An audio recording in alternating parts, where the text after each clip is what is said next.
এটা ডাঙৰ খবৰ জনাইছো একাংশ বিজেপি নেতা কোনে নাকি লগাব একাংশ বিজেপি নেতাৰ এতিয়া গুণ্ডাগিৰি আৰম্ভ হৈছে নতুন মন্ত্ৰী সভা সম্প্ৰসাৰণত 24 ঘণ্টাৰ পিছতেই এটা ভয়ংকৰ খবৰ আহি পৰিছে দেখিবলৈ পোৱা গৈছে বিজেপি নেতাৰ গুণ্ডাগিৰি ৰাজপথত গুণ্ডাগিৰি আৰম্ভ কৰিছে বিজেপি নেতাই ৰাজপথত পথচাৰী মৰিয়াই মূৰ ফালিলে বিজেপি নেতাই আৰু সেই বিজেপি নেতাৰ বিৰুদ্ধে একশন কেতিয়া আৰম্ভ কৰিব অসম আৰক্ষীয়ে বিজেপি নেতাৰ বিৰুদ্ধে একশন লবলৈ ভয় কৰে নেকি এনেদৰে অভিযোগ উত্থাপন কৰিছে এতিয়া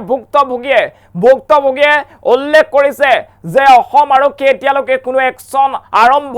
কৰা নাই বৰপেটাৰ ৰোডত এক ভয়ংকৰ ঘটনা সংঘটিত হৈছে প্ৰথম গাড়ী জুৱাক লৈ এক বাঘ বিতন্তাত লিপ্ত হৈছিল আৰু ডাম্পাৰৰ ড্ৰাইভাৰক উদ্দেশ্যি গাড়ী আঁতৰ কৰিবলৈ কৈছিল এজন পথচাৰীয়ে কিন্তু সেই কথাতেই বিজেপি নেতাই সেই যি গৰাকীয়ে ডাম্পাৰৰ ড্ৰাইভাৰক সেই বাক্য কৈছিল সেই গৰাকী লোকক আক্ৰমণ কৰিছে আক্ৰমণ কৰাই নহয় গুৰুতৰভাৱে আহত হৈছে মৰিয়াই মূৰ ফালিছে পথচাৰীৰ এই মুহূৰ্তত সবিশেষ খবৰ লৈ আহিছো গ্ৰাফিক্স প্লেটৰ সহায়ত এই মুহূৰ্তত একাংশ বিজেপি নেতাক কোনে নাকি লগাব সেয়া এই মুহূৰ্তৰ ডাঙৰ প্ৰশ্ন এইবাৰ বৰপেটাৰ ৰাজপথত বিজেপি নেতাৰ গুণ্ডাগিৰি আৰম্ভ হৈছে বিজেপি নেতাই মৰিয়াই মূৰ ফালিলে পথচাৰীৰ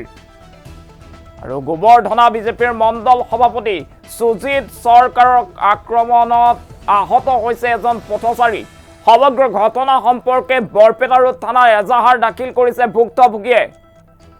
এজাহাৰ দাখিলৰ পিছতো এই পৰ্যন্ত আৰক্ষীয়ে কোনো ব্যৱস্থা গ্ৰহণ নকৰাৰ অভিযোগ ভুক্তভোগীৰ এই মুহূৰ্তত আমি সেই খবৰ জনাই আছো এতিয়া বৰপেটা ৰোডত দেখিবলৈ পোৱা গৈছে বিজেপি নেতাৰ গুণ্ডাগিৰি ৰাজপথত হাতত মৰণাস্ত্ৰ লৈ ভাবুকি প্ৰদান কৰাৰ অভিযোগ উত্থাপন কৰিছে ভুক্তভোগীয়ে গোবৰ্ধনা বিজেপিৰ মণ্ডল সভাপতি সুজিত চৰকাৰে হে ভয়ংকৰ কাণ্ড সংঘটিত কৰিছে ৰাজপথত বিজেপি নেতাৰ অপেন গুণ্ডাগিৰি আৰম্ভ হৈছে বৰপেটা ৰোডত তীব্ৰ যান-জঁটৰ বাবে প্ৰথমতে বাঘ বিতন্তাত লিপ্ত হৈছিল পথচাৰীৰ সৈতে আৰু তাৰ পাছতেই এখন ডাম্পাৰক কিছু আঁতৰত ৰখাবলৈ অনুৰোধ কৰিছিল পথচাৰীয়ে কিন্তু সেই কথাৰ বাবেই বিজেপি নেতাই প্ৰহাৰ কৰিছে পথচাৰীক আৰু পথচাৰীক গুৰুতৰভাৱে আহত হোৱাৰ খবৰ লাভ কৰা হৈছে এই মুহূৰ্তত আমি সেই দৃশ্যাংশসমূহ আমি আমাৰ উইণ্ডোৰ একাষে আপোনালোকক দেখুৱাই আছো যদি সম্ভৱ হয় সৰুকৈ এম্বিয়েন্সটো ৰাখিব লাগে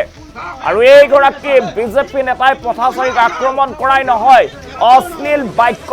বান প্ৰয়োগ কৰিছে ৰাজহুৱা স্থানত কেনেদৰে ব্যৱহাৰ কৰিব লাগে কি মাত ভাষা মাতিব লাগে সেয়া যেন নিশিকে নাজানে একাংশ বিজেপি নেতাই বিজেপিৰ নেতৃত্বৰ পৰা সেই শিক্ষা গ্ৰহণ কৰা নাই একাংশ এনেধৰণৰ বিজেপি নেতা আৰু বিজেপি এনেধৰণৰ একাংশ নেতাৰ বাবেই এতিয়া লজ্জিত হ'ব লগা হয় বিজেপি এটা সংগঠিত দল নীতি শাসন মানি চলা দল কিন্তু সেই দলত এনে একাংশ নেতাই সেই দলক বদনাম কৰিছে অশ্লীল বাক্যবান গালি গালাজ প্ৰয়োগ কৰিছে বৰপেটা ৰোডৰ সেই ঘটনাৰ সময়ত আমি আপোনালোকক অসম্পাদিত ৰূপত সেই মাত ভাষা সেই অশ্লীল শব্দ শুনাব নোৱাৰো সেয়েহে আমি সম্পাদিত ৰূপত আপোনালোকক সেই দৃশ্যাংশ দেখুৱাই আছো প্ৰথমতে গাড়ীৰ পাৰ্কিঙক লৈ তীব্ৰ যান-জঁটক লৈ বাঘ বিতন্তাত লিপ্ত হৈছিল এজন পথচাৰীৰ সৈতে আৰু পথচাৰীজনে এখন ডাম্পাৰক সেই স্থানৰ পৰা কিছু দূৰলৈ গৈ গাড়ীখন পাৰ্কিং কৰাৰ বাবে অনুৰোধ জনাইছিল আৰু সেই কথাতেই বিজেপিৰ সভাপতি মণ্ডল সভাপতিয়ে প্ৰহাৰ কৰিছে অকল প্ৰহাৰ কৰাই নহয় বিভিন্ন ধৰণৰ গালি গালাজ অশ্লীল শব্দ প্ৰয়োগ কৰা দেখিবলৈ পোৱা গৈছে সেই ভিডিঅ' আমি সম্পাদিত ৰূপত আপোনাক দেখুৱাই আছো বৰপেটা ৰোডৰ দৃশ্য বৰপেটা ৰোডত এই ভয়ংকৰ ঘটনা সংঘটিত হৈছে নিশাৰ ভাগত আৰু তাৰ পাছতে ভুক্তভোগীয়ে কিন্তু এজাহাৰ দাখিল কৰিছে বৰপেটা আৰক্ষীয়ে বিজেপি নেতাৰ বিৰুদ্ধে একশন নোলোৱাৰ অভিযোগ উত্থাপন কৰিছে ভুক্তভোগী এই ভয়ংকৰ কাণ্ডত গুৰুতৰভাৱে আঘাতপ্ৰাপ্ত হৈছে আমাৰ হাতত এই মুহূৰ্তত ভুক্তভোগীৰ মন্তব্য আছে সেই মন্তব্য আগবঢ়াইছো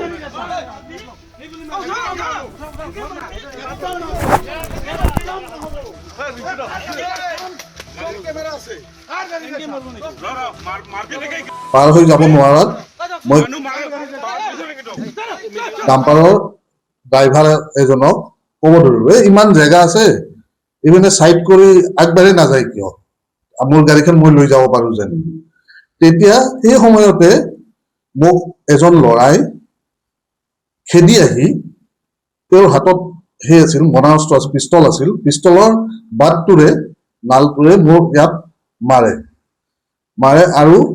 সেই অলপ পিছতে আৰু তেওঁৰ লগৰ দুজনমান আহি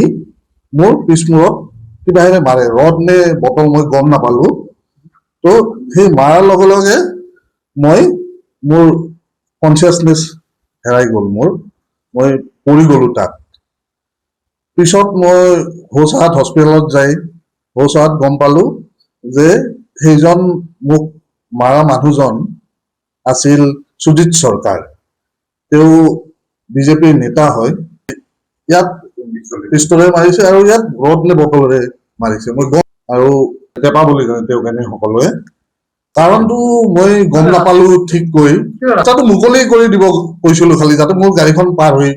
যাব পাৰে। এতিয়া মোৰ প্ৰশ্ন হ'ল, তেওঁ এজন বিজেপিৰ নেতা, তেওঁ সমাজ সেৱা কৰক। মোৰ নিজা এজন নিৰীহ মানুহ তেওঁ মাৰি কি পাব? আৰু এই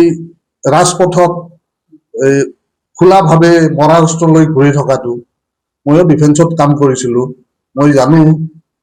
আৰ্ম লাইচেন্স পাৰ হৈ যাব নোৱাৰাত মই গাড়ীৰ পৰা নামি পিনে